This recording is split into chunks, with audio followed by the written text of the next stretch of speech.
I know. I was supposed to play Abiotic Factor today. I know. I know. But I have a problem. I got an idea. And I gotta see it through. Because last night I was doing a little offline farming for slugs and for hard drives. And we unlocked a new recipe. And it's good. We unlocked diluted fuel.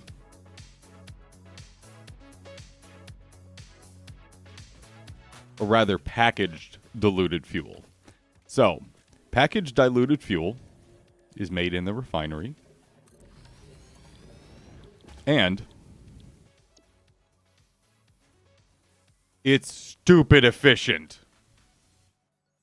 Do you see this? Do you see this? I just magically get 60 units of packaged fuel parts per minute. It's so good. It makes fuel out of nothing. Yes. A warlock whose patron became a god, no. and now that warlock has to be a cleric. Oh. Isn't that cool? Oh. A warlock whose Oh. patron was on the path to deityhood, and now that warlock is a cleric. Oh, the boy is curious. Hello, boy. We had a nice, very lazy day yesterday. We didn't get much done yesterday. I think I needed that too. After the weekend, after how busy Thursday, Friday, Saturday, and Sunday all were, I think I needed that. Okay, here's the thing. Heavy oil residue at 30 parts per minute versus 60 packaged fuel parts per minute.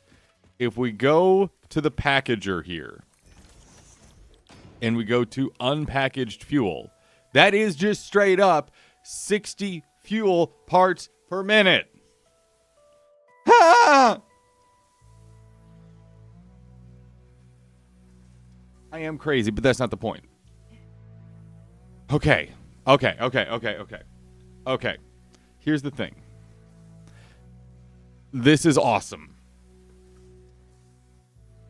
So, let's look at the normal recipe that I use to convert heavy oil residue into fuel. It is a 60 to 40 ratio. It is a downshift. This recipe doubles it. We're going from a 6 to 4 downshift to a 1 to 2 doubling without a loss in product quality, which in this situation would absolutely be the situation, because you can't just add a ton of water to petroleum products and maintain their efficacy. Efficacy is like a $20 word. That's a good word. That's a chunky word right there. So here's what we're gonna fucking do. I already started this last night because as soon as I got that recipe unlocked, my brain went into obsession mode. And again, I may have a problem.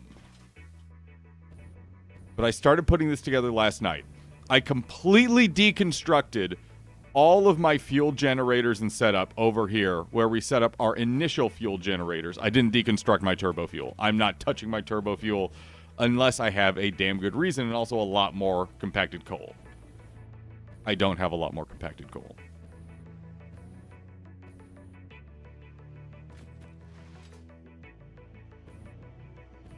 And it's already about, I'm going to say, twice the size that it was. Oh, also, I did start making homing ammo. And it's delightful. Whoa, whoa, whoa! Who-do-do! Damn it.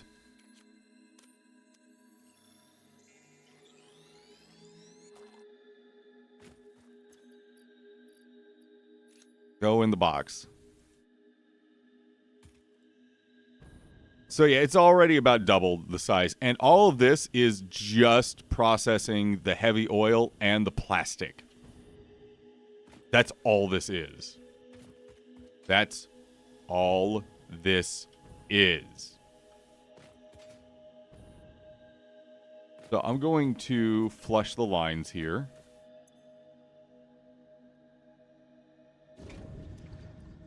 And you guys can see exactly what's going on.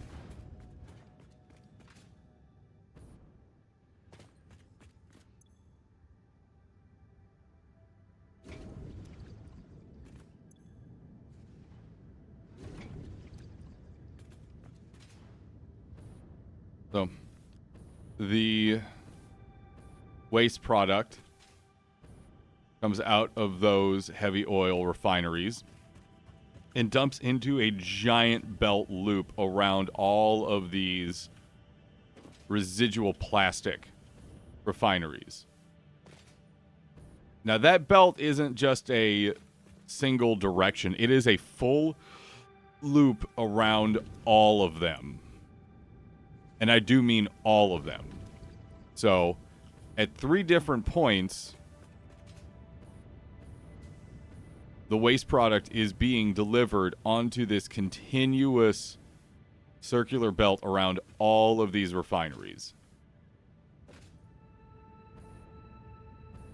And that's here to make all that delicious, fantastic plastic. For right now, it's just being delivered over here because I don't have a better option.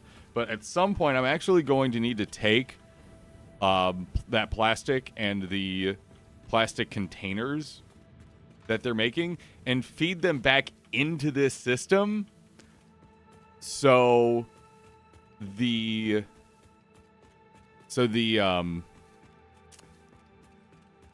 water packagers, because I'm going to need to package a fuckload of water for this, has packages to use.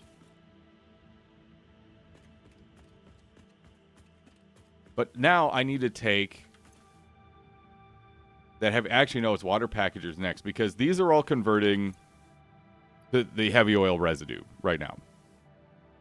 Now I need to take a whole fuckload of water and package it up. Come on, baby. Baby. First thing we need to do is we actually need to do the math on this. So if we're making, I think we're making 2,400 meters cubed per minute of heavy oil residue. We need to divide that. So we have 2,400 divided by 30. So we're going to need 80 refineries for packaged fuel. I know, he had to inspect. He had to inspect. Cannot put your butt on the PC. That's okay. That's okay. You got breakfast. You're just looking for your post-breakfast nap spot, Bubby.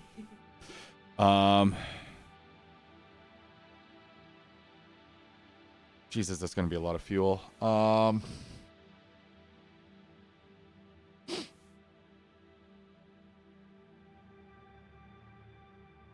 Conan, baby. Not right now.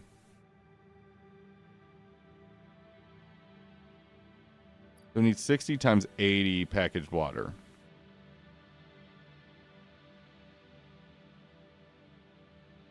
Are you fucking kidding me? We need 4,800 packaged water parts per minute for this setup.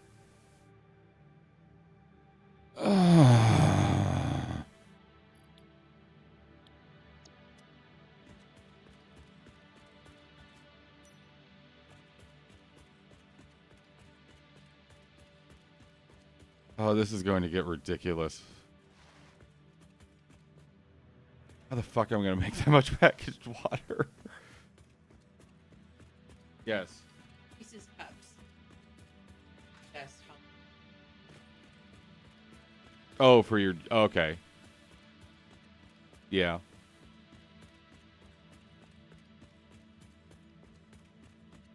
Okay, so if we need 4,800 packaged water parts per minute, first off, what the fuck? This really is going to be the most excessive, overcomplicated setup I have ever done.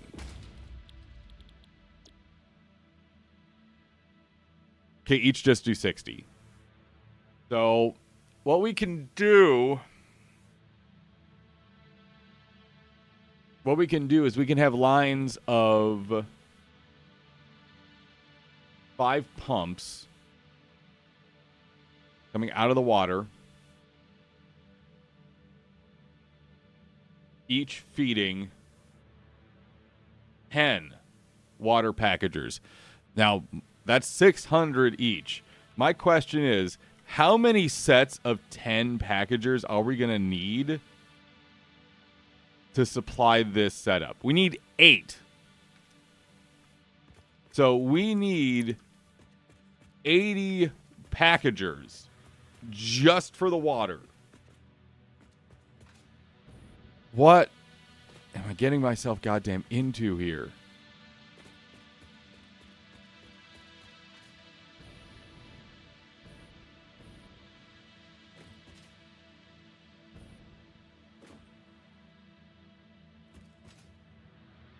Conan, what am I doing?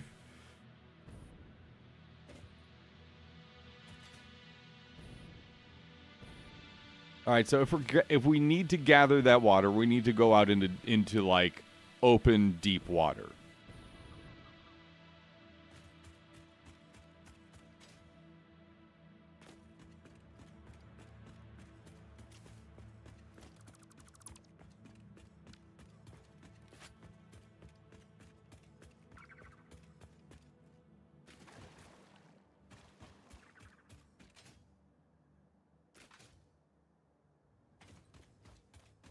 What am I doing with my life?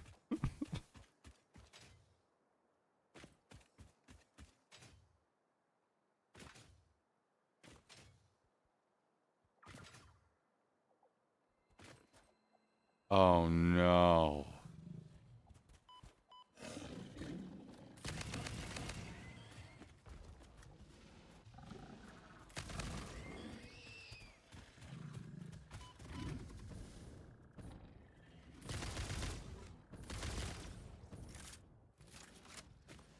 I didn't know they put a crude oil.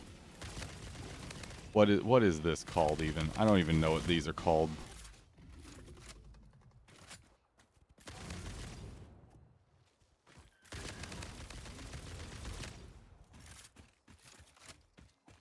Yeah, I like homing ammo. Homing ammo feels pretty good. I can't. No, I can't even use these yet. I can't even use these yet.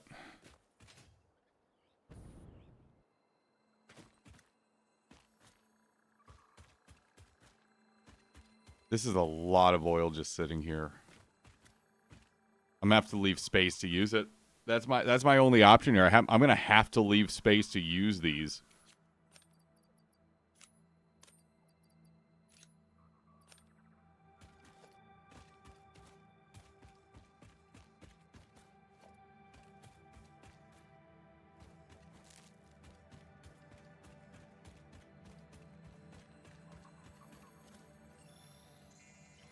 It's a pressure well. Okay, yeah. I've never really interacted with them before. I did not know this one was here. Okay.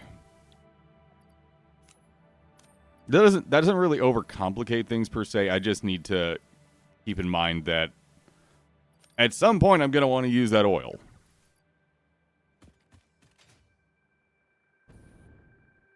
But I don't have the object that allows me to pressurize it yet. That unlocks soon, but not yet. That's post aluminum. I'm never getting to aluminum.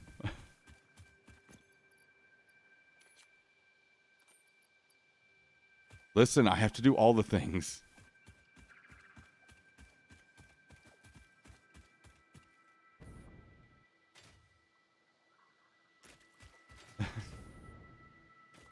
This is more than just a clicker game, god damn it. How dare you? Cat just called this a clicker game. I'm doing math. Bigger. That level up and make it get bigger. Aspects of it. I will throw Conan at you. I'm just making hamburgers. Ha! Games, but...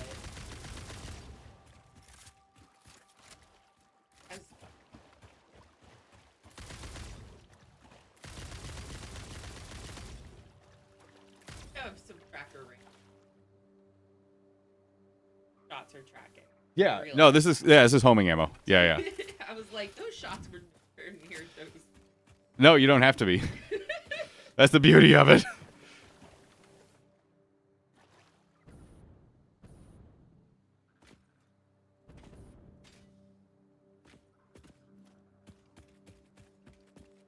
I know I'm kind of wasting time here, everyone, but my brain is kind of thinking like, how do I want to do this? Because I don't want to place at least the pumps around these solid masses of ground.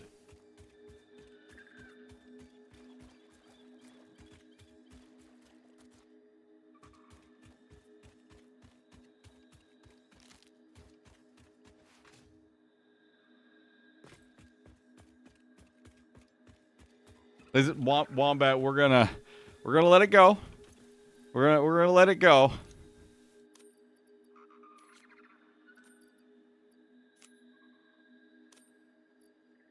And I'm gonna sit here and I'm gonna drink my Red Bull, and we're gonna. Oh, it was a baby.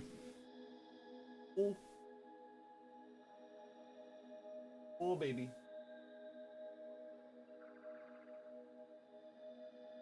He is not going to tolerate that for long.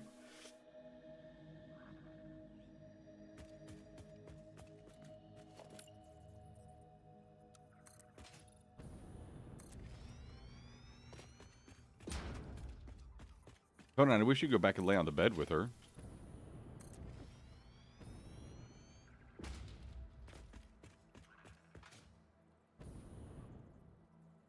The computer's on and it's doing many things.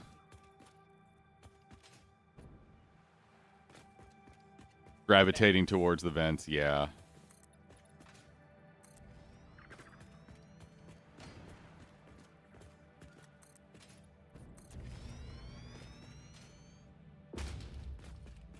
I see what I must do to make this work, and I don't...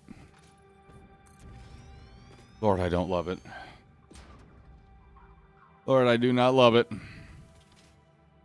The other thing about using this kind of setup, too, is we have to make sure under no circumstances the packagers and unpackagers back up with plastic.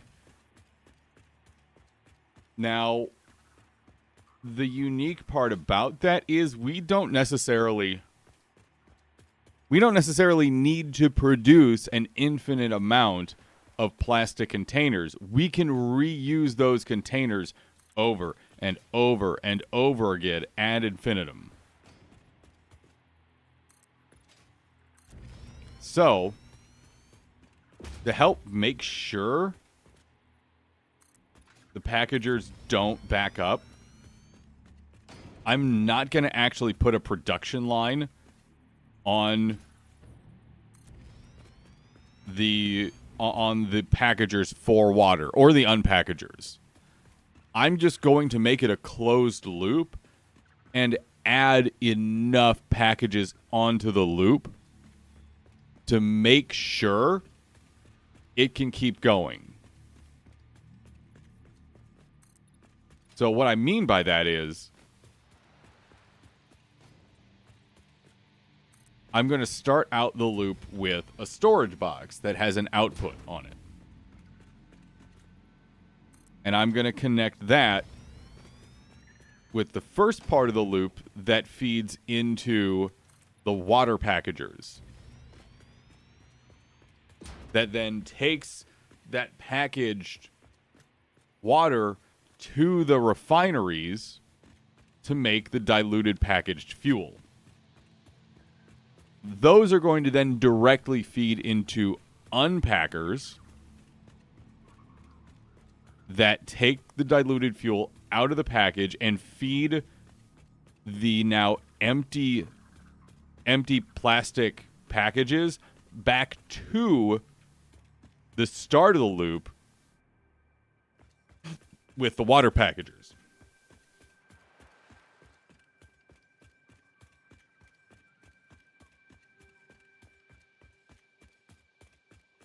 Good evening, Kali. Good evening. How many hard drives do you might be worth to wait until you get blenders and try to get the alt fuel recipe? So there's enough hard drives in the game you can get everything. However, blenders are a long ways off. Blenders are a long ways off. Now, my question is, how efficient is that alternate fuel recipe?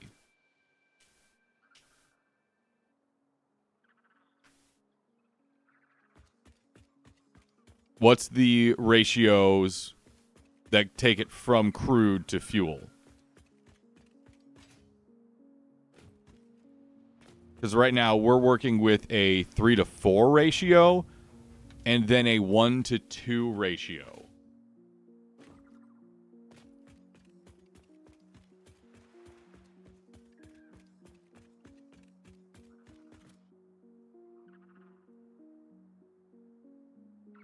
I'm going to wait for Major to respond here. Because I don't know the blender recipe for fuel.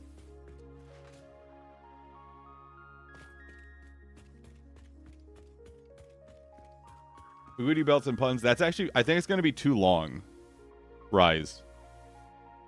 I think it actually is too long. But I'm gonna try here. Hold on a second.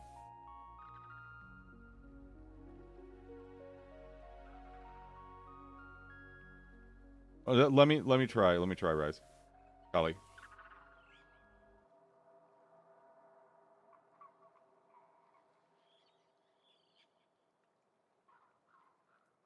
No, it's saved. Never mind. We're good. Oh, we're good. We're good. We're good.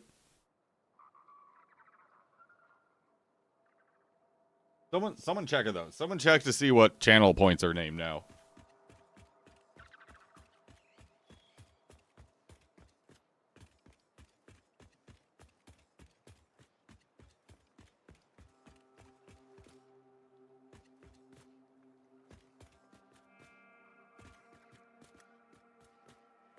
It should be spaghetti belts and puns. Okay. Yep, we are apparently now spaghetti belts and puns.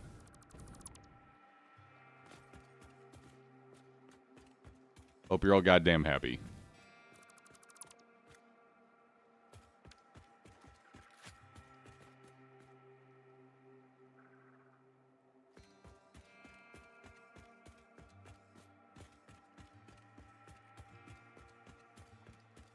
My brain is hurting trying to figure out placement for all this stuff. Because here's the thing. We have to fit 5 times 8, 40 water pumps.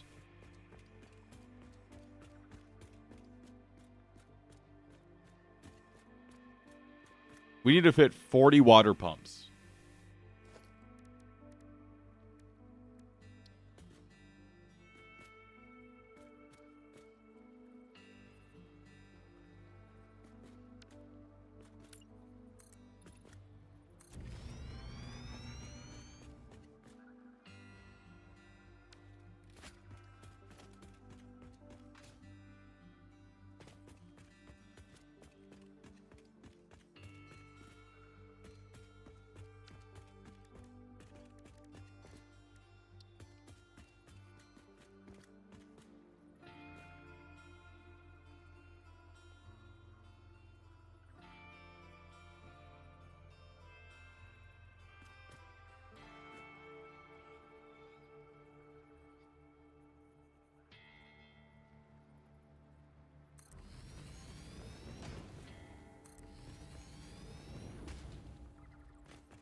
I really don't want something to come out of the water.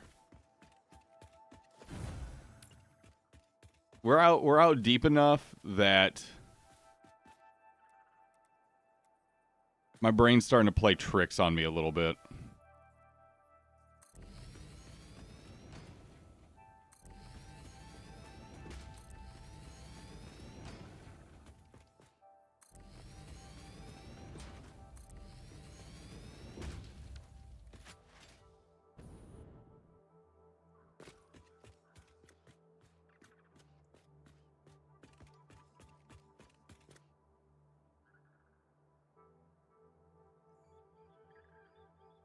Why 40? Because of the math that we... So we just did all the math, Kali, and 40 is to feed all of the packagers that we need to then feed the refineries that are making the packaged fuel. No, Kali, I know. I'm fully aware. That doesn't stop my brain. That doesn't stop my brain worth a shit.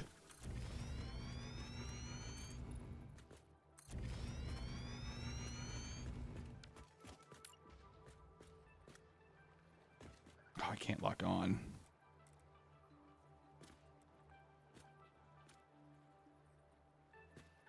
Oh, there it is. There it is. Come on, give it to me. We'll go with that.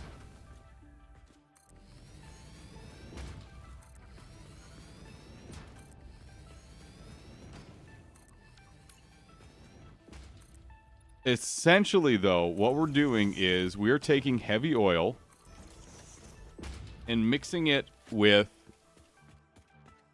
water to get something called diluted fuel.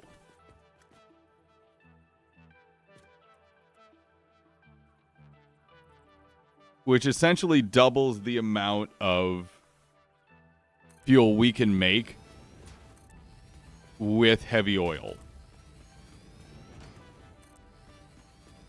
That's a lot of fuel.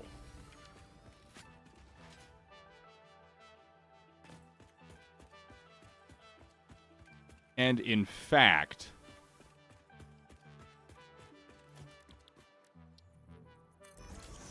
let's just do something real quick here. 1-to-1 ratio on that.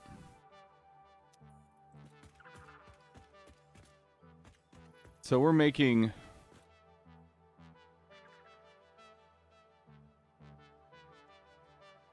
2,400. Yeah, 8 times 3. 2,400 heavy oil meters cubed per minute. Dividing that by 30. And that's the amount of refineries that we're going to have that's converting heavy oil into diluted fuel. The packager's at a 1-to-1 ratio. We're not making anything out of thin air here. Well, we are making stuff out of thin air, and it's fuel in the refinery with this recipe. So we're getting 60 meters cubed fuel per minute from this recipe. So 80 times 60. 4,800. Same as the amount of water that we're bringing in. Generators, fuel generators, use fuel. We're not converting this into turbo fuel because compacted coal is not something I can bring over here. Even it would be such a mountain to climb to bring not just coal over here, but compacted coal. So that's not happening. So we're going to be using this at 20 meters cubed parts per minute in generators.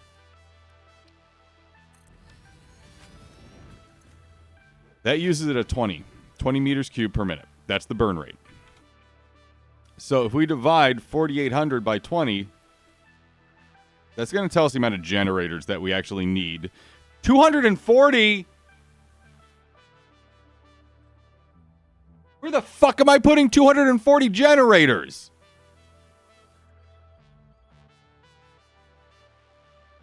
Oh, Christ. Oh, my God.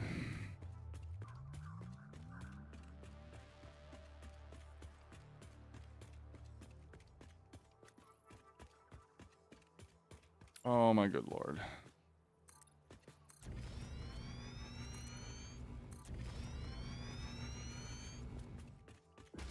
Okay, I guess we need to do some more. The moon? Major Batu, did you look up how efficient the diluted fuel recipe in the blender was? Is that gonna work? Not quite. So we're just gonna have a little bit of buffer room between the lines. That's okay.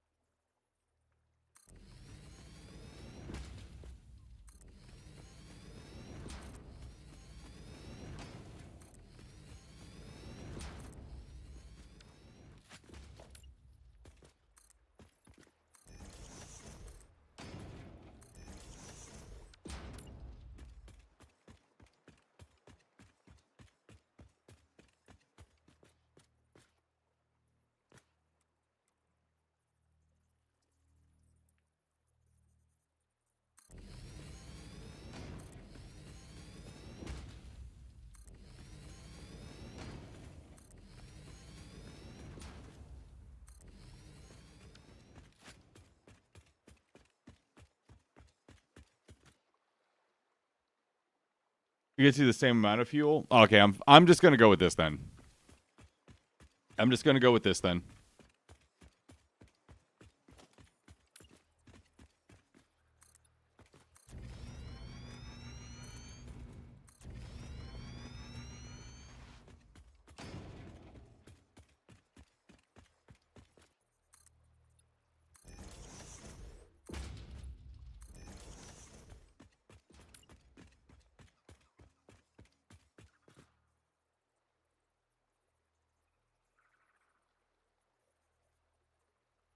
I'm not getting a guideline from the other side there.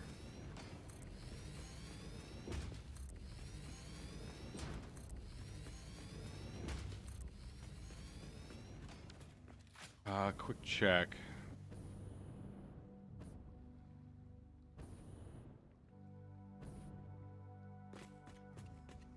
How many of these do I need?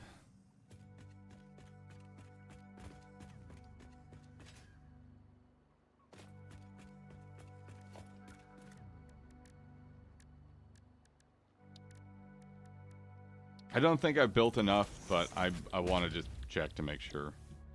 Yeah, it's at 60. 4,800 divided by 60.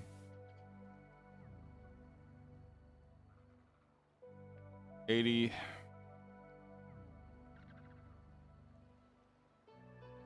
Each line's taking up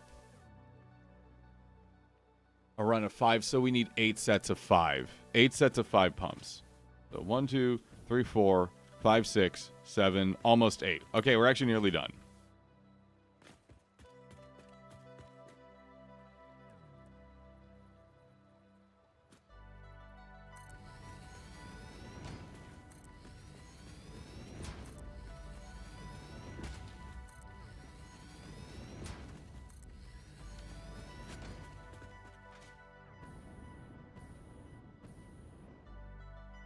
So each of these is going to be used in a set of 10 packagers. 50 heavy oil, 100 water equals 100 fuel. Okay, it is the same ratio. Okay. I'm going to go with this one just because I have it now. Blenders are a ways off. I haven't really started aluminum yet. Well, we technically started aluminum yesterday, where we're going around and placing down extractors, but then kind of the side questing and distraction happened.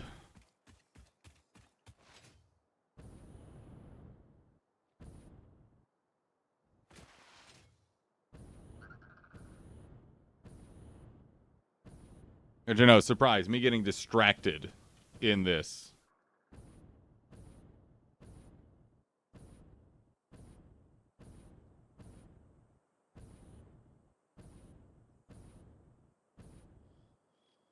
No, that's fair, Batu. And honestly, if that recipe was moderately more efficient, like if I was getting even more out of it, I would wait. But the whole packaging and unpackaging thing actually kind of piqued my interest, and that's kind of why I'm doing it. Because otherwise, that setup actually had been running just fine. I didn't need to rip it up. But seeing how intensely more efficient that recipe was, and having to then deal with a strange kind of closed loop system for the packages, that's kind of what makes me want to try it.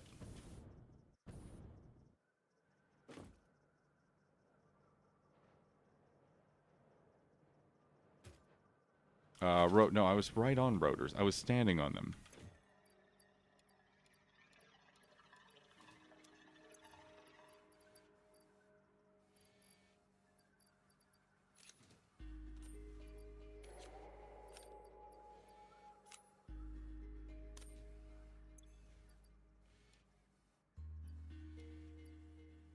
Is there anything else I need to grab while I'm back here?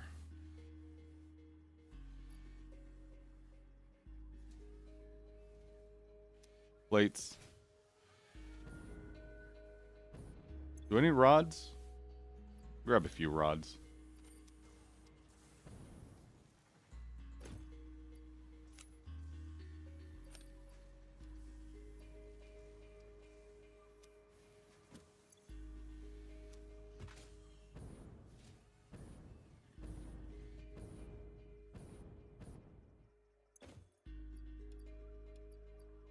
Also, I did decide to hold off on any kind of unified storage until I get the 780 part per minute belts, at least.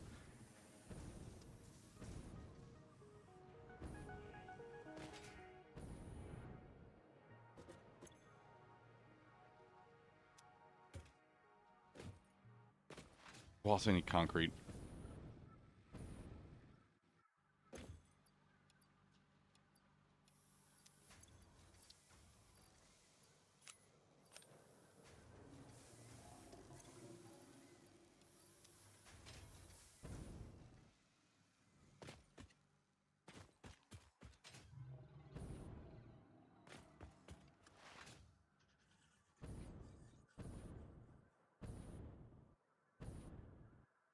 Because here's the thing, theoretically at least. I don't know how practical this is. But if you have just enough packages in your closed loop for them, it will just keep running at perfect timing. That obviously takes a lot of measuring, understanding, making sure nothing's backing up, but nothing is being filled too slowly. A buffer box in this situation is going to be desperately needed.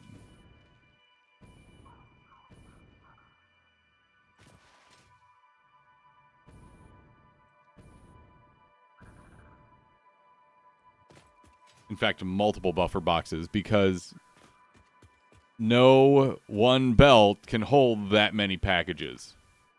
So I'm going to have to loop. Oh, it's going to be messy. Oh, good lord, it's going to be messy.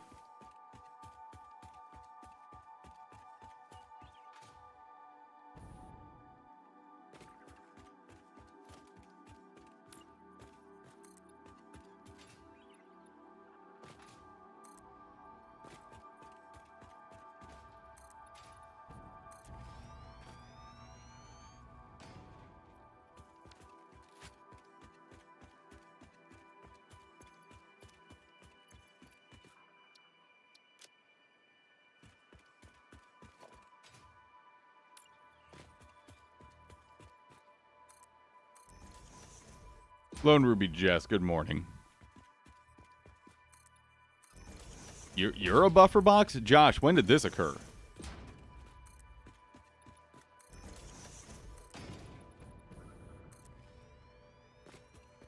Should I be concerned? I think I should be concerned.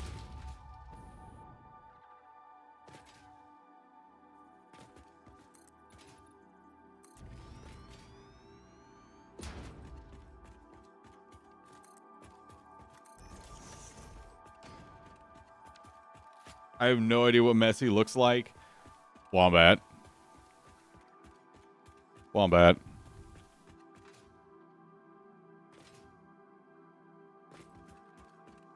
I don't believe that's what he's referring to.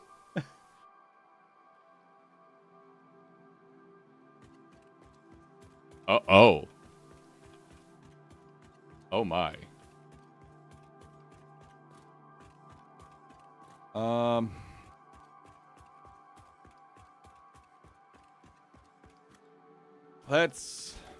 Let's unify these. So, in the grand scheme of things,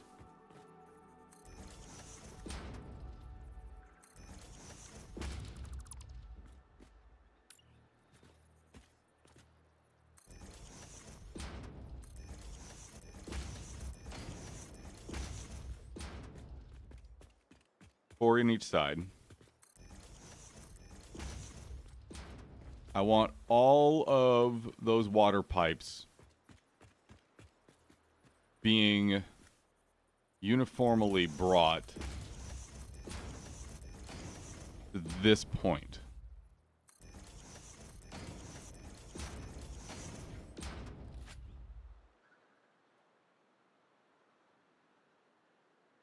Josh, you can blame Collie for that one. Nope, always start at the top. Start at the top. Start at the top, stupid.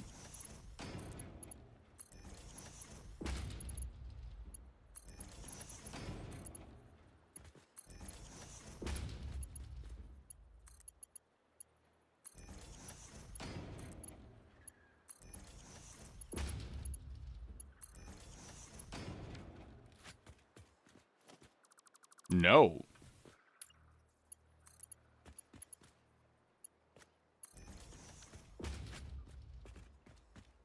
Okay. All pipes will be brought here.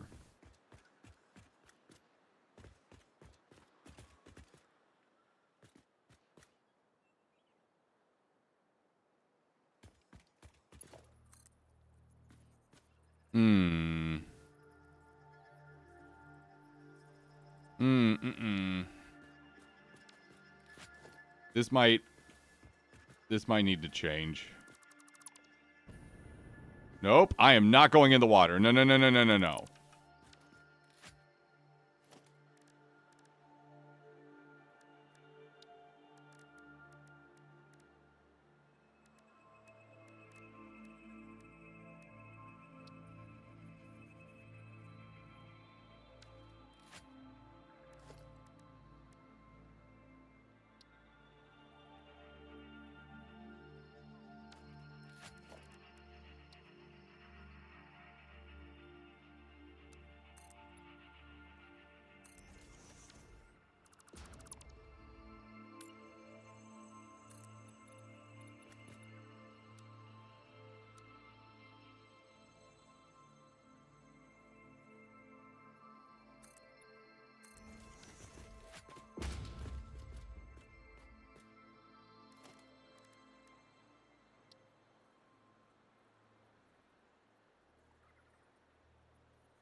Don't look at that.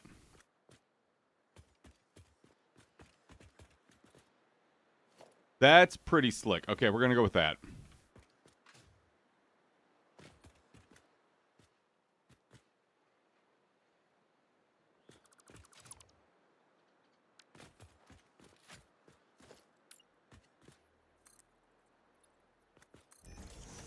That's pretty goddamn slick.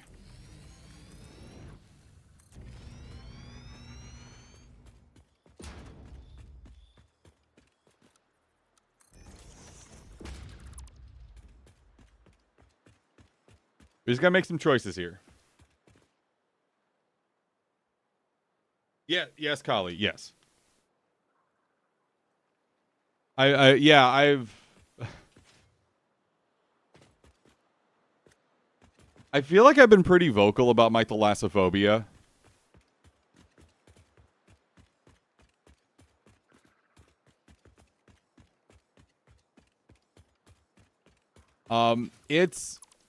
It's pretty it's pretty bad. Um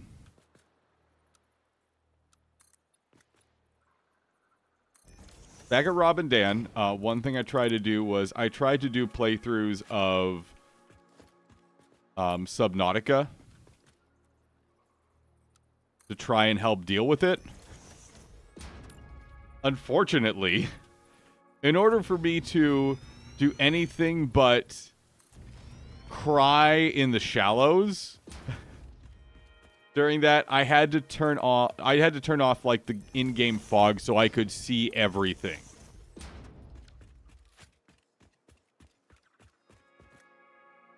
Oh shit, 57. God dang.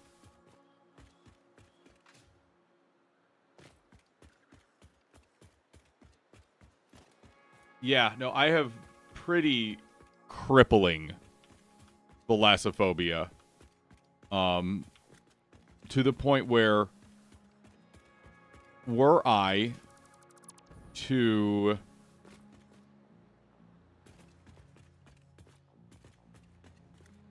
so let's say in real life, if I was on a boat of some kind, which actually I'm like great on boats. I love boats. Boats are a delight.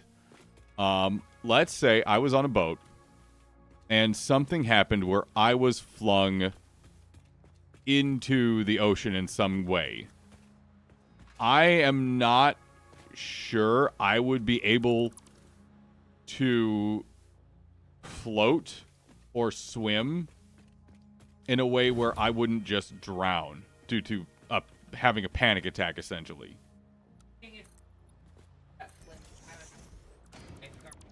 You would probably have to lifeguard me out, yeah.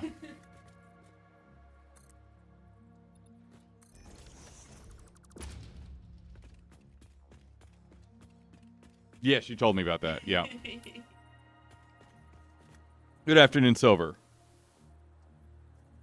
Yeah, I tried to use the Subnautica games to help me process it and deal with it, but like all of the graphics. I had to turn off the fog and a few other You things. basically made it into a. Yes, yeah. What you did. I made it into a flight game, pretty much. It didn't even look like any of the.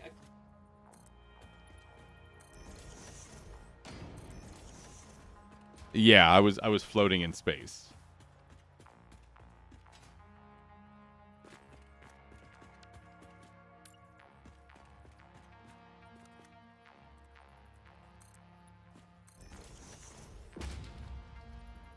Conan, I wish you'd go back to sleeping on the bed.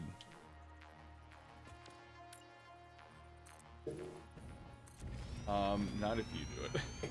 Hold on a second, chat.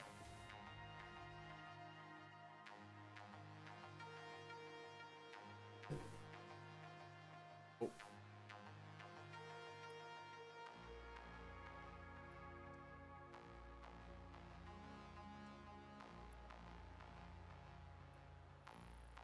I'm gonna check that one. Like totally my thing.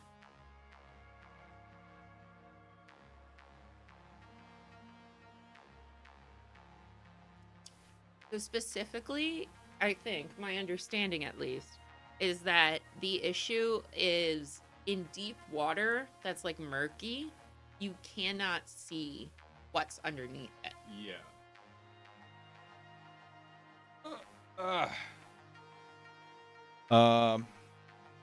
In crabulation time, my God. Enjoy your crabs, everyone. What? Enjoy your crabs. Oh no. It's in crabulation time.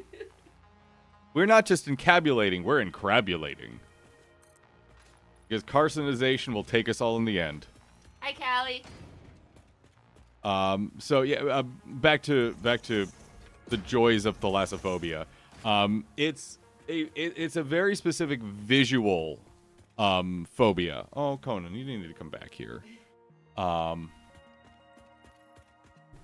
If I can see to the bottom of a body of water and I can see everything around me, I have zero problems. I'm totally okay. But if water is murky as hell, dark, and I have no visual awareness of what's like 2 feet next to me, it is crippling, disgusting, panic-inducing fear. It's a very visual phobia. At least for me. I don't know if that's the way for everyone, but it is for me. Fear of the unknown. You have told me, and I've not, because I have never had the money to do so. You have told me that the Caribbean, Yes. and its crystal clear waters. I took a glass bottle.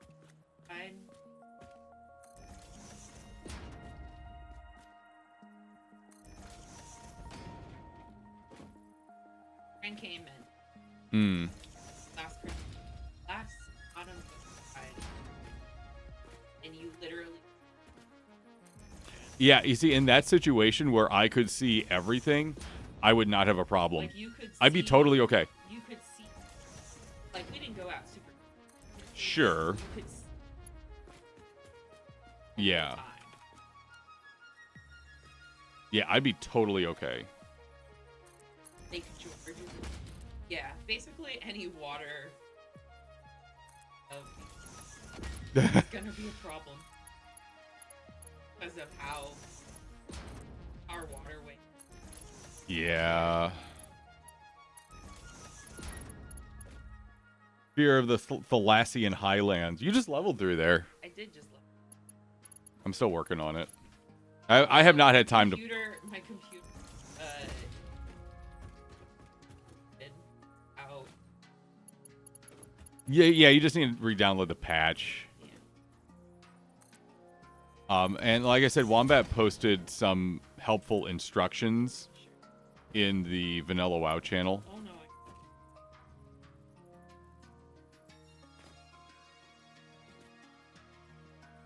But yeah, I found out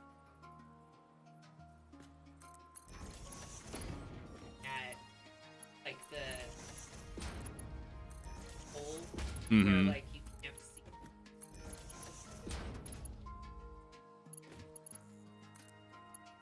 God, I hope not. I've never noticed that, but then again, I've generally zoned out.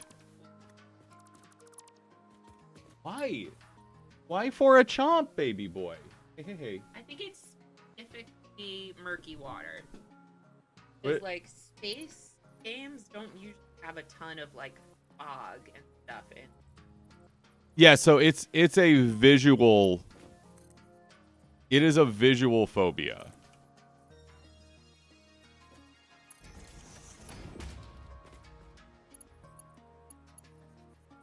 If I can't see, Conan, baby, why are you doing this?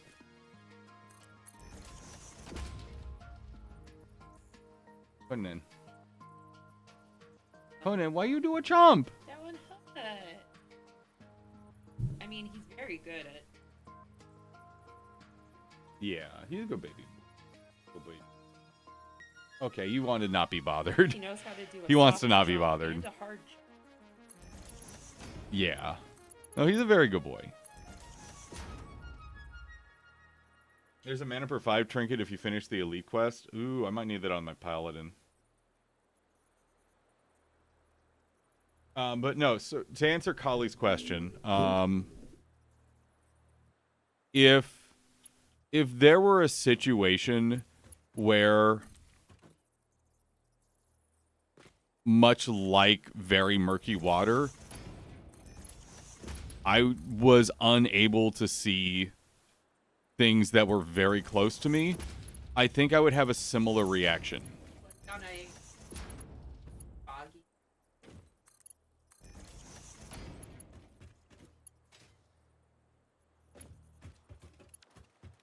Across the street.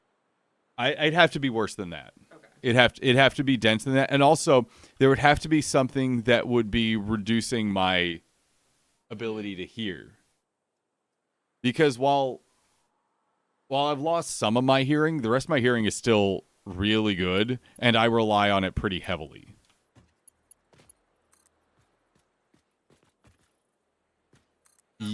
Yeah.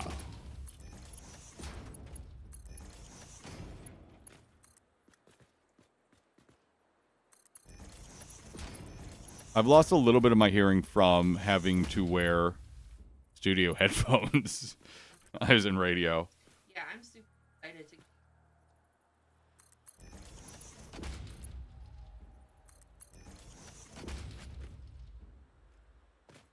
Oh, for sure. I would not move to the town of Silent Hill, no. Although, I've watched a little bit of the Silent Hill 2 remake, and even that would not be enough to trigger a response from me.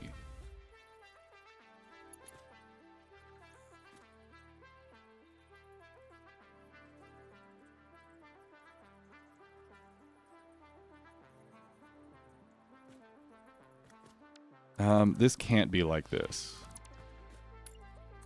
This would need to already go up a level here. Is that the correct height? So the pipe stands are at a weird height where they're not like exactly the same as where just the regular stands are at.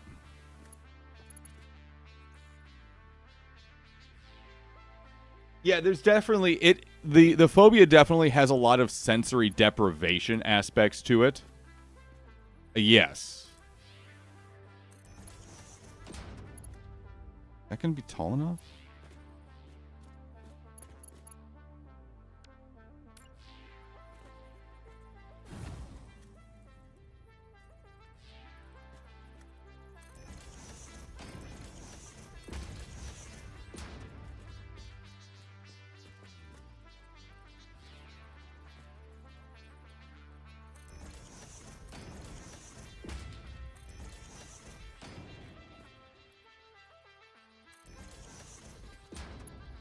Question is now, is this going to work?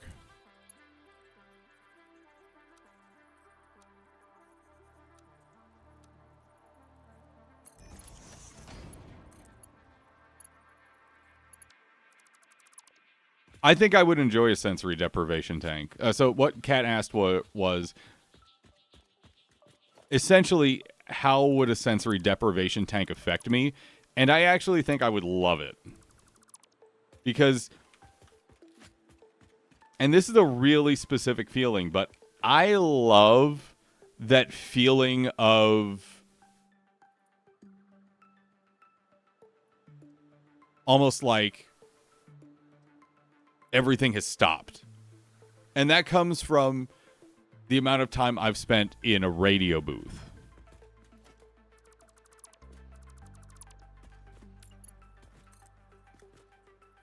I love that feeling. Very much.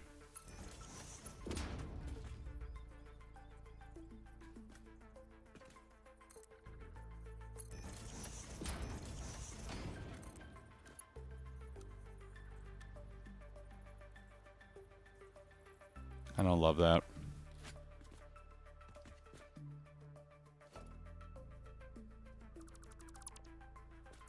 I'm gonna back that ass up here. I think you would lose it. You hate that feeling. Yeah. No, I don't think you would do well in a sensory deprivation tank.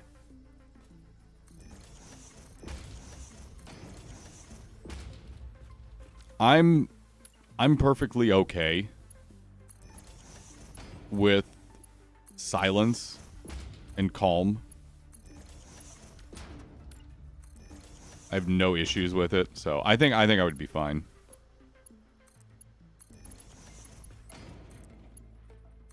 Okay, that goes there. This goes here. This also goes here. Yeah, yes, yes, yes. Yes, queen.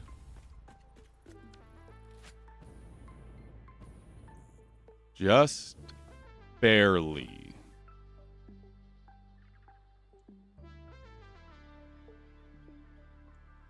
Yeah, there would need to be,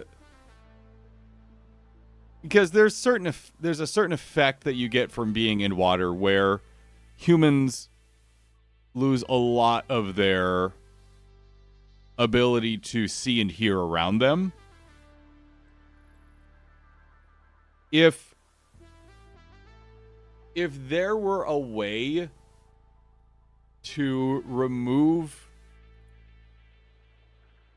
if someone were able to remove my ability temporarily to see and hear except for very close around me, I think that would induce a similar level of panic. I think I'd be, because visually I would not lose anything. I wouldn't lose anything visually, and if I can see everything around me, no problems.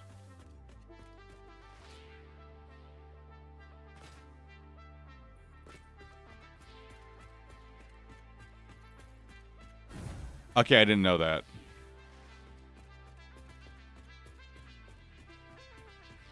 Okay, actually, sensory deprivation tank might, because I thought there was some source of light in there in some capacity.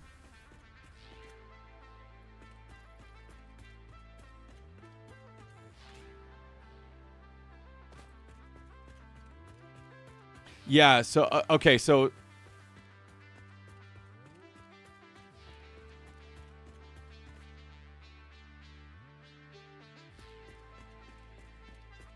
that I don't know. That I would not. I wouldn't be aware of. Yeah, no, I wouldn't be able to go into a sensory deprivation tank. No, not without a source of light. I would. That would induce my thalassophobia. Then I thought there was a source of light in them, in some way.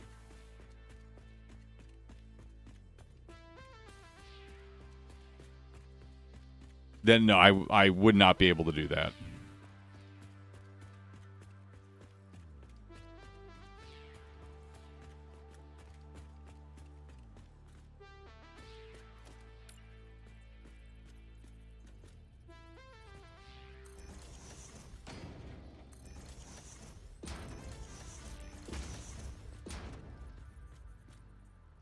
I doubt it. I don't think they pipe in white noise into sensory deprivation chambers, because people regularly talking about feeling their heartbeat slamming into their ears.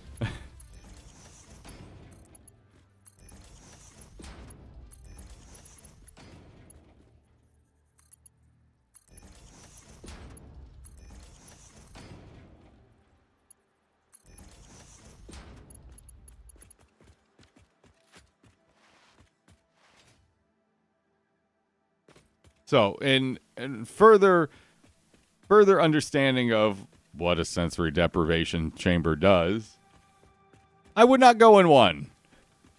I thought there was a source of light. No, I wouldn't be able to do that, because here's the thing. Being in a body of water and not understanding how deep it was, or not being able to have a visual or audio clue as to how deep it is, that would then trigger the effect. That would then cause my thalassophobia to activate.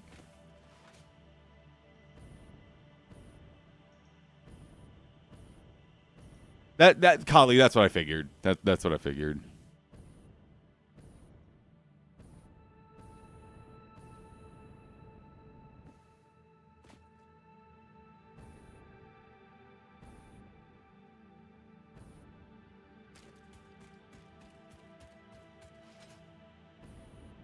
That would not work for me at all.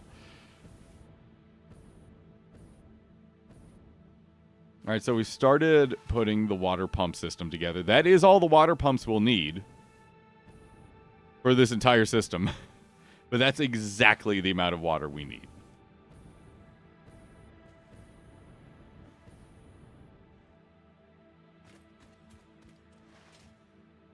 I've also managed to go through quite a bit of copper sheets.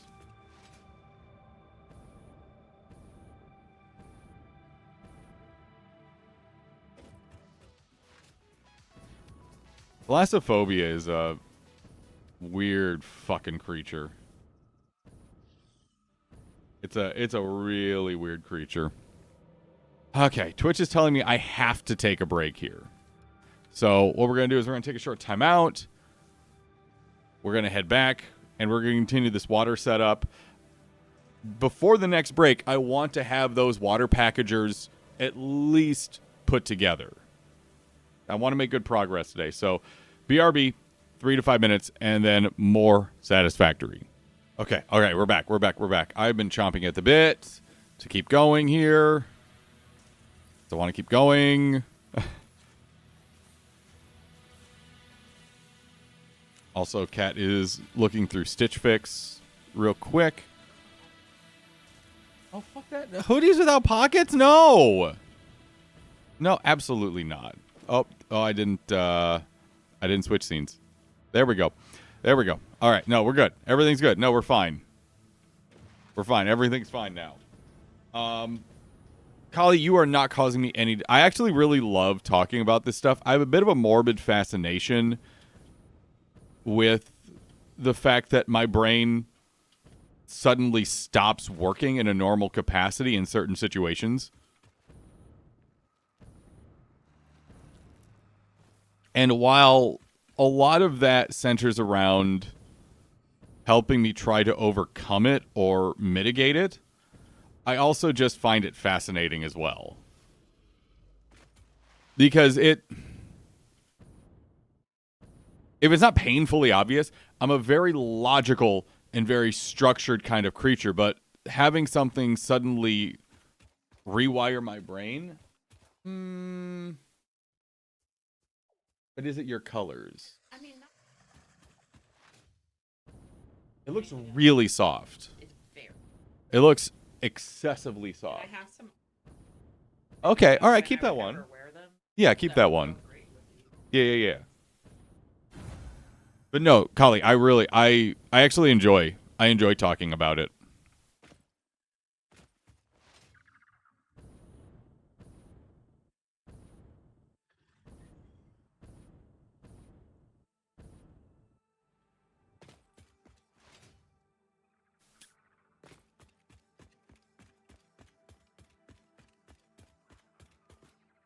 I'm just thinking here for a second. I really should have some reservoir tanks set up. I really should have reservoir tanks set up. Yeah, I don't mind. Thank you for asking. I do not mind.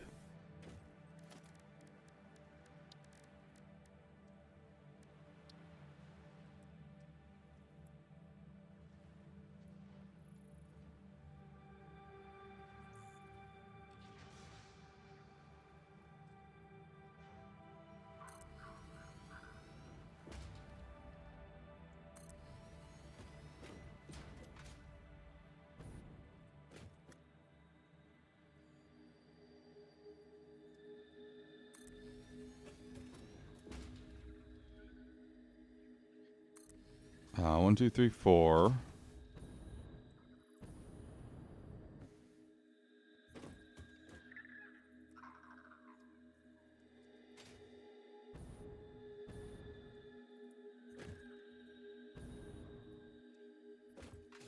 Oh, I might have to pack these a little more tightly. That's fine. That's fine.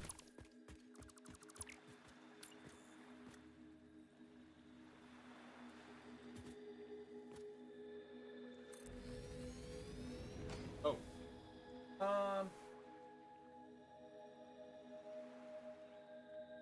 Pants, yes. They fit perfectly. They're very. Oh. I. No, so, not only are they not your style, they don't look like good. Are they comfy? They're fairly comfortable.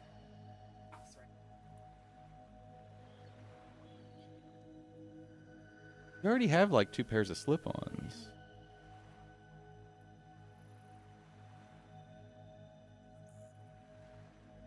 I question your need for more shoes. I do. Yes, you do. Are you gonna? So are you gonna wear them? Is the other question. You're gonna keep them? Okay. They are. 1, 2, 3, 4, 5. Oh, fucker.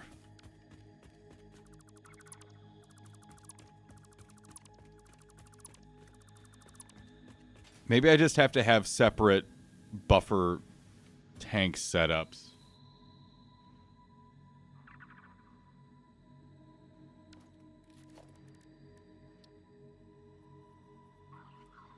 I also really I can't argue too much with Kat because tomorrow is the birthday. Tomorrow is the Cat day of birth.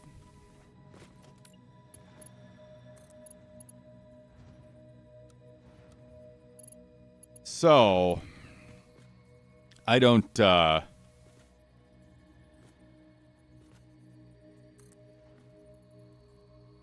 I don't get too much of a say here.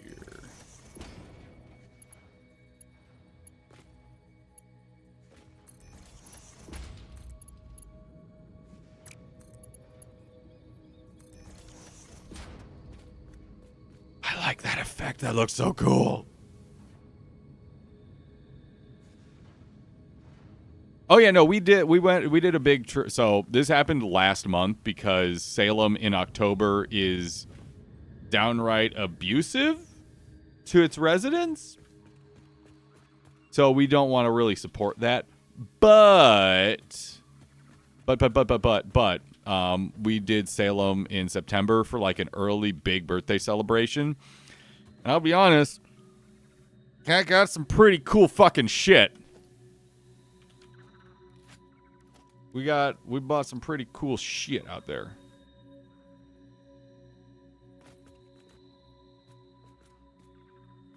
I'm gonna... Are we set up? Parfait. Alright, so that will enable me to get that errand done here. Cat got a fucking cloak. A cloak. A goddamned cloak.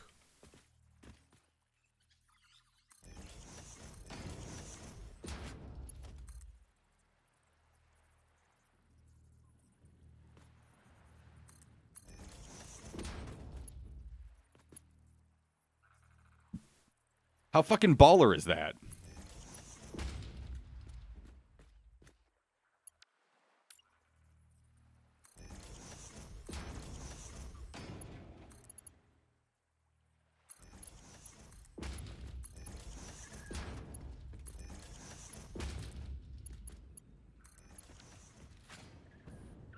There we go. Phil. Yeah. Yep. Can't see, but I'm wearing my. Yes, Cat is currently wearing their cloak.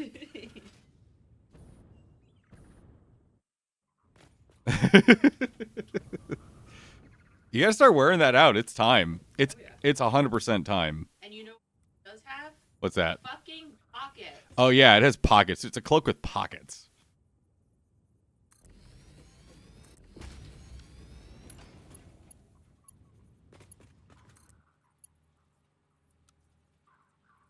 I might just accept that. God, that's a cool effect. God, I love that. Ah, it's so good. All right, those buffer tanks are filling with heavy oil.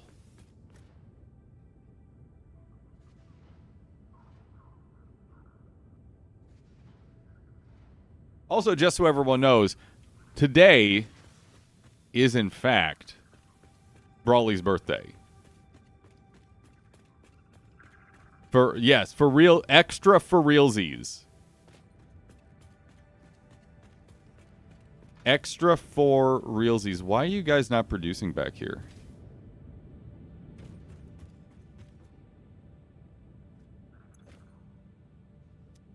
What?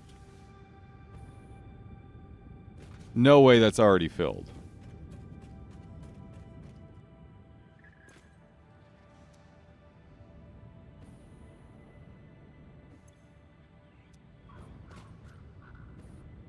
What? What is your major malfunction? Do you need an inline pump?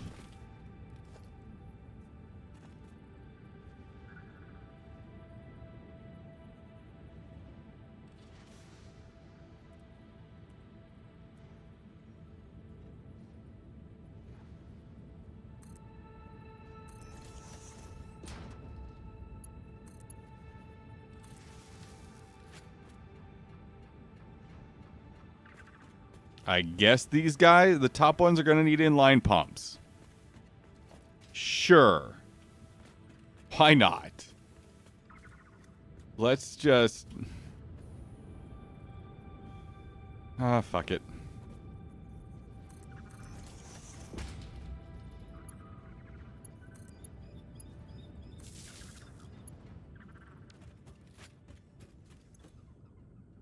Yep. Yep, they just need a little bit of assistance to get up there. They just need a little boosty boost. They just need a little boosty.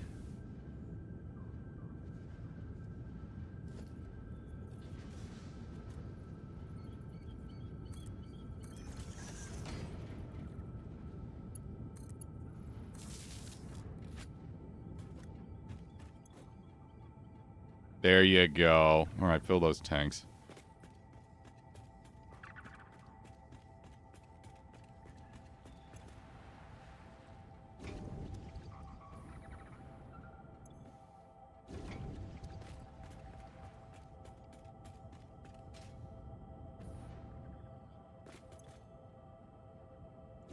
I want to stress test the plastic refineries here. So full flow from all heavy oil manufacturing.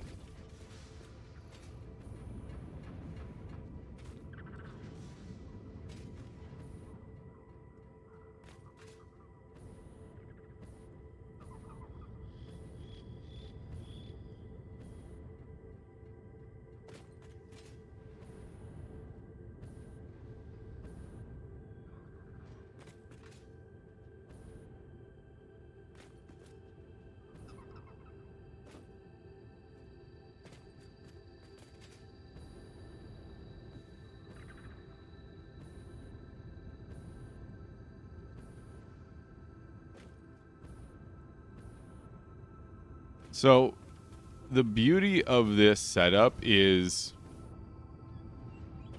as long as the primary loop itself doesn't back up, these should all keep producing and filling.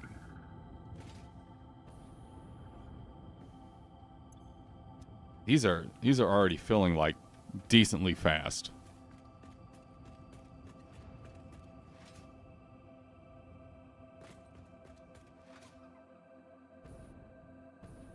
Okay, I'm not too worried about them.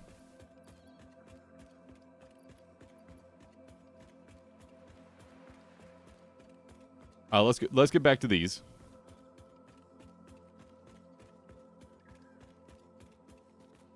Just to be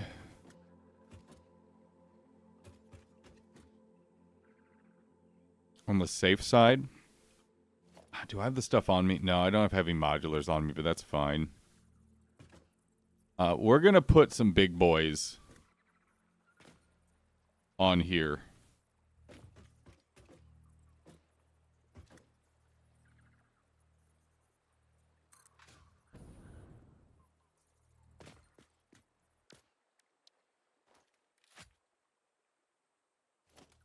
Might just put them back here. It'll still be more than enough head lift just in case.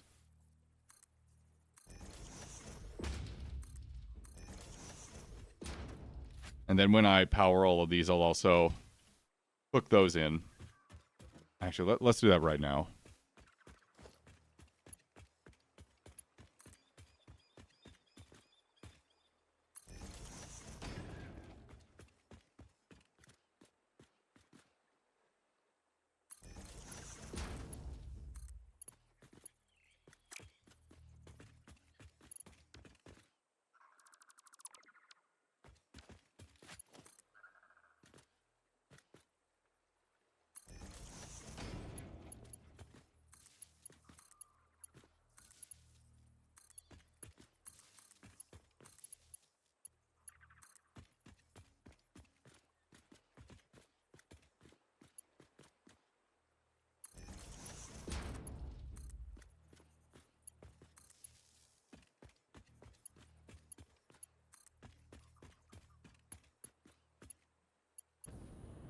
I'm going to need 2 here.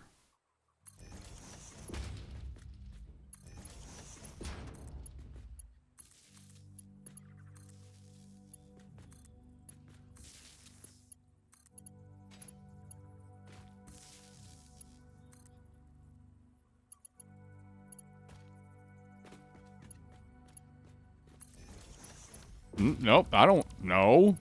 No.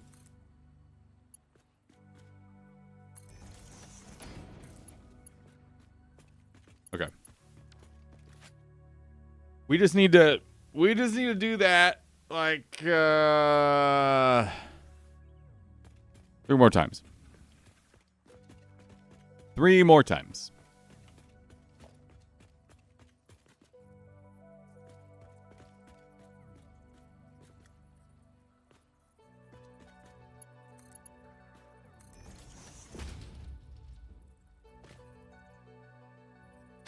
No, no, no, no, no, no, no, no, no, no, no, no, no, no, no, no.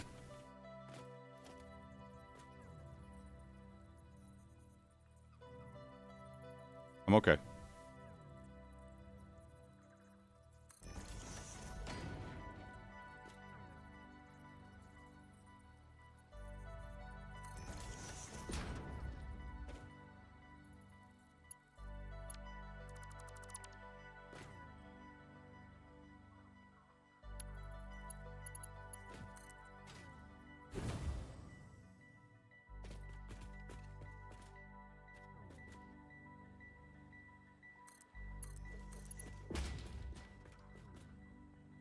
I have to build these slightly differently because the outputs aren't lined up on the grid particularly well.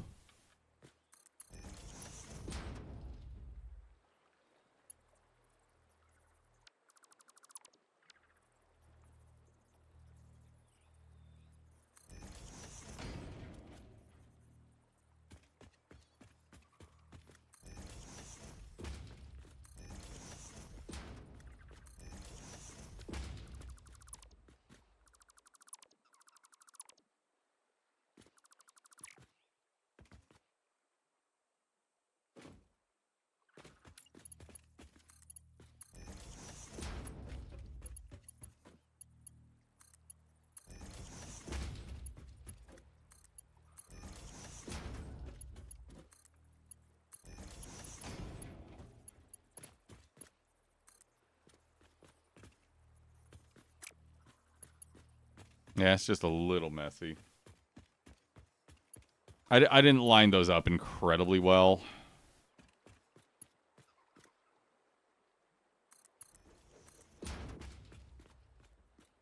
Could have been better.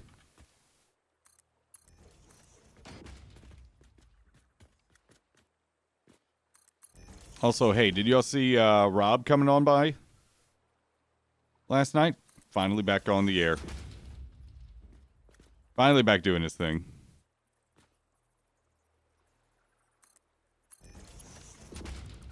I'm worried I might have fucked this up.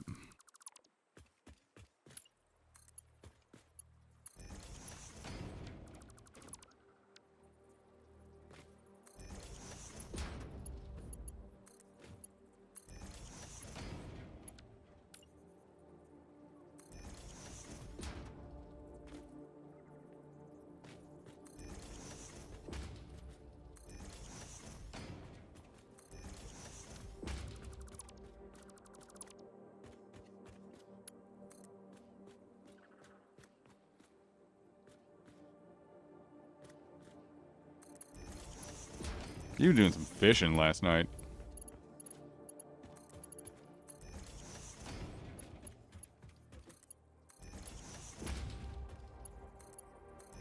At least that's what he was doing while I came by.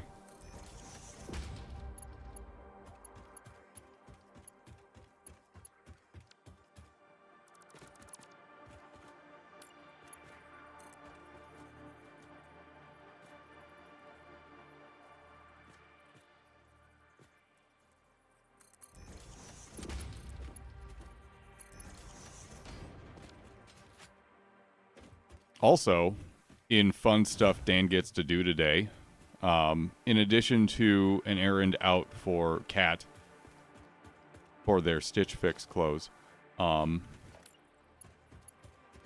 get to go out to a potential hosting location for where we are looking at possibly having our 2025 Twitch Boston PAX East event.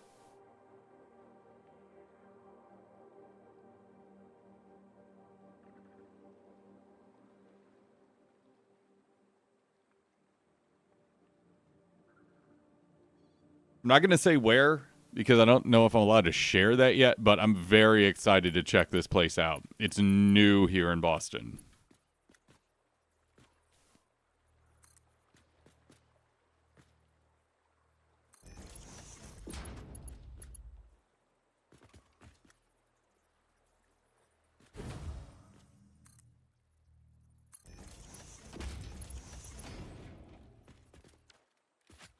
All right, now we need the pumps. And I'm using big boys for this just to make sure we have plenty of head lift.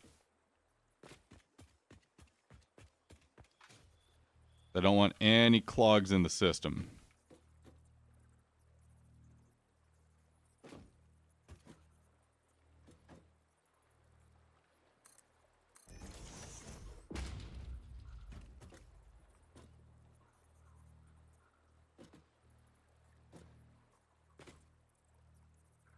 Come on, let me line them up. Come on, come on, come on.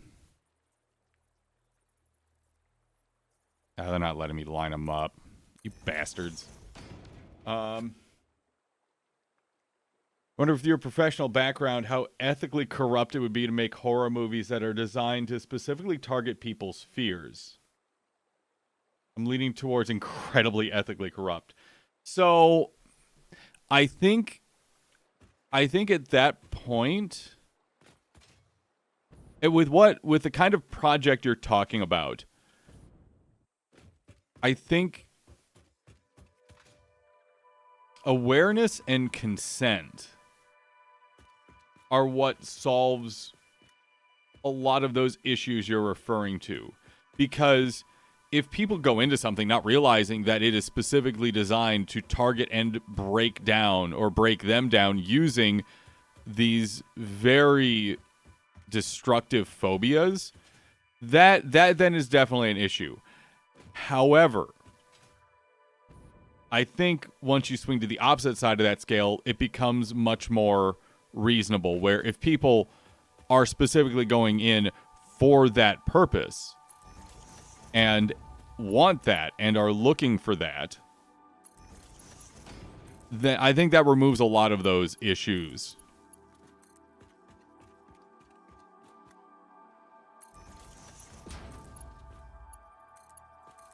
I think at that point it becomes you only you're only the only way that you're not acting in an unethical manner is through direct sober consent. Because at that point, it's almost like more of a kink level of interaction for people.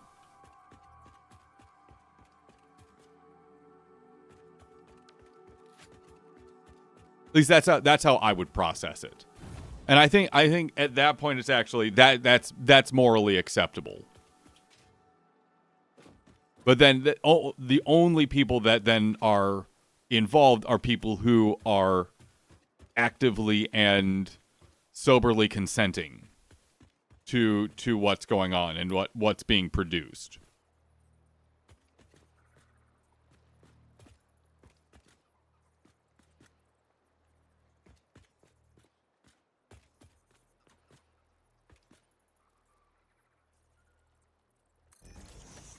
The other nice part about heading into like the heart of the city is I get to be at least like downtown-ish for lunch. I'm not going to say exactly like what part of town I'm in, because again, I don't want to give away anything, but get to have a nice lunch downtown in some capacity. Even if it's just grabbing a sandwich. Yeah, do you see, Kali, do you see where I'm kind of going with that thought?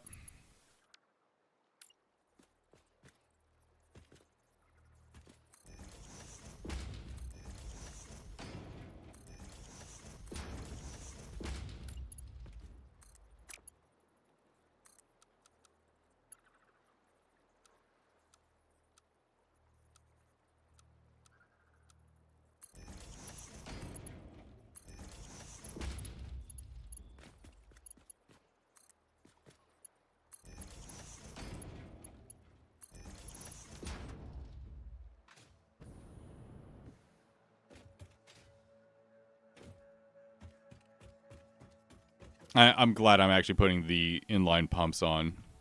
Oh, but I didn't do this correctly here.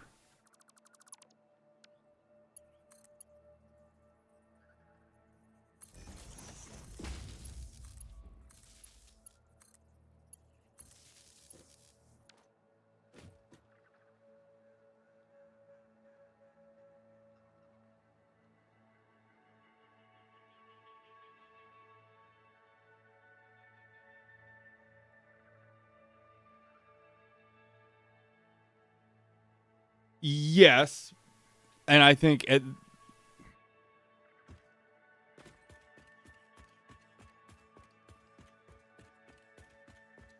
you would have to have very specific warnings at the beginning of any kind of production like that, and that might ruin the overall effect.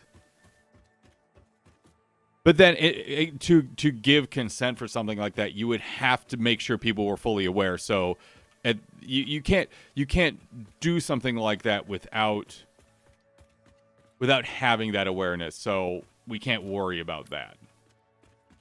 So absolutely yes, warnings would need to be at the beginning of the film.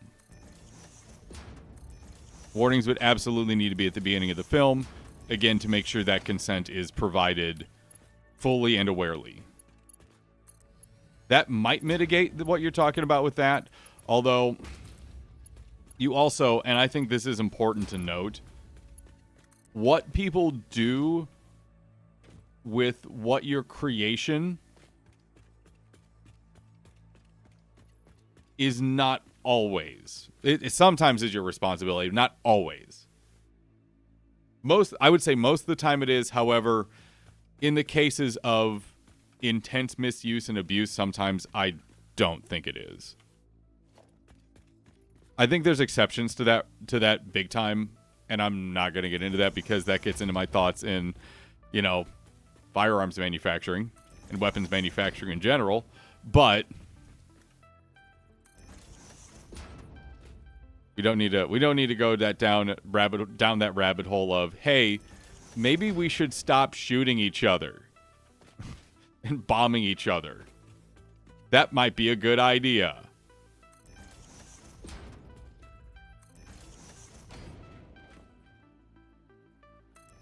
Just saying. I'm just saying.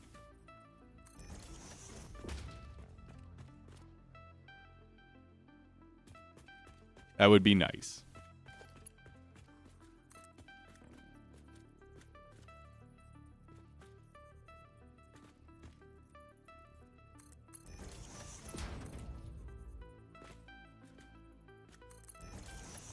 These are lined up perfectly. Thank goodness.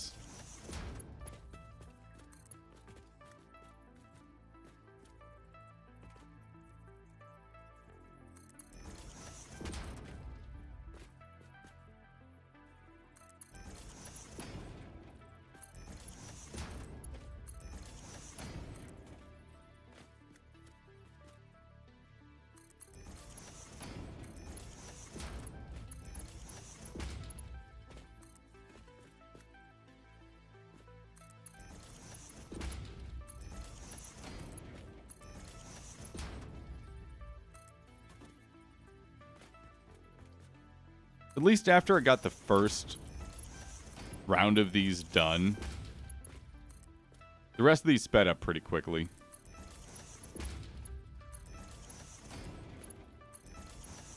It's unfortunate that you can't put water pumps into schematics, at least as far as I know. I could be wrong about that. But I don't think you can.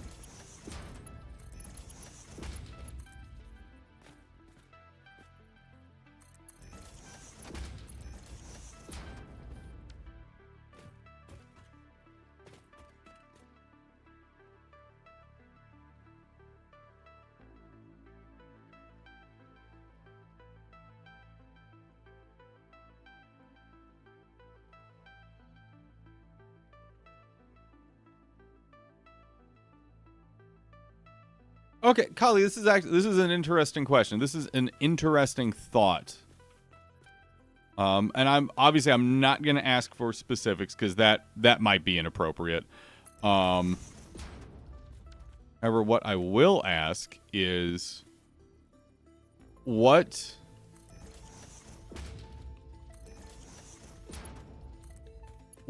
makes you feel, if there's a specific reason as to why the use of that information would be unethical. No, yeah, no, I love thought experiments like these.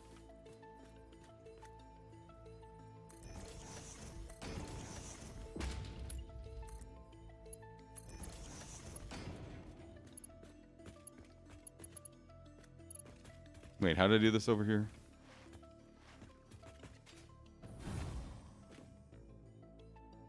No. Okay, no, it has to be directly after. I thought so.